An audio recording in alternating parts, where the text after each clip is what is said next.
Instagram లో register చేస్తున్నా నాన్న అన్నాడు. ఆ రోజు 8 మంది ఉన్నారమ్మా. నేను హౌస్ లో ఇలా బయటకు వచ్చేసరికి ఎంతమంది 3 లక్షల చిల్లర అయ్యారు. 3 లక్షలు దాటేశారు. ఏంటిది ఎలాగవుద్ది అలాగా? అంతే మరి.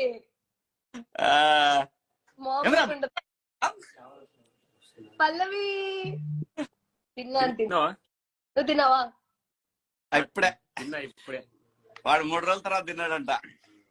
చూడు చూడు. ఇంకా అమ్మా ఏం చేస్తున్నావురా ఈ వారం? 10 రోజులు ఏం చేసావు ఈ వారం? ఈ 4-5 రేపు ఎల్లుండి కూడా షూట్ ఉంది సోనీ మ్యూజిక్ ది. సో షూట్స్ నడుస్తుంది. ఇంకా డాడీది ఫంక్షన్ ఉండే, అక్క వాళ్ళు వచ్చారు, అక్క బావ వాళ్ళు. సో దాంట్లో కొంచెం